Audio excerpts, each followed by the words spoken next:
অন্তর্বর্তী সরকারের উপদেষ্টা হিসেবে সংস্কৃতি বিষয়ক মন্ত্রণালয়ের দায়িত্ব পেয়েছেন নির্মাতা মোস্তফা সরওয়ার ফারুকী।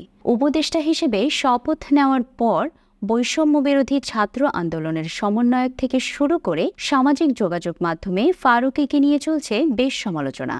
এদিকে জুলাই শহীদ স্মৃতি ফাউন্ডেশনের সাধারণ সম্পাদক ও কেন্দ্রীয় সমন্বয়ক সার্জিস আলম জানান, আন্দোলনের সময়ে নীরব থেকে নিজের গা বাঁচিয়ে চলা লোকদেরকে উপদেষ্টা পরিষদে দেখতে চান না।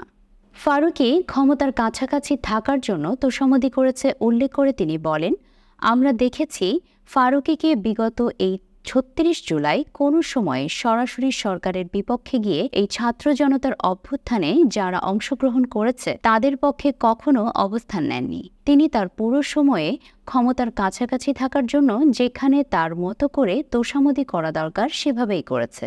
এরপর বলেন, হতে পারে একটা লাইন লিখে, হতে পারে একটা ছবি তুলে, সবাই এক কাতারে ভাই ভাই সহমত ভাই বলে তোষামোদী করবে না। কেউ একটা লাইন লিখে, কেউ একটা শব্দ বলে তোষামোদী করে। এই ফারুকীরা কিভাবে উপদেষ্টা পরিষদে আসে?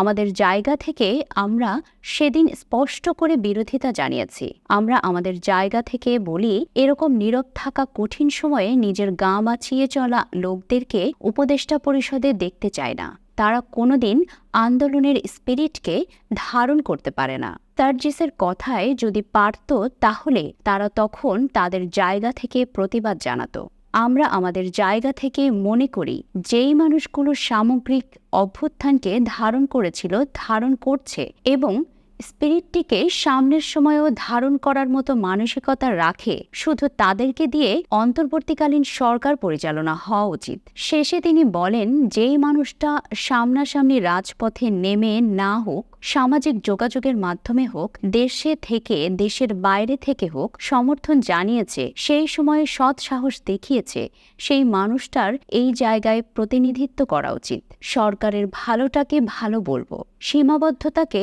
সরাসরি কটাক্ষ করব।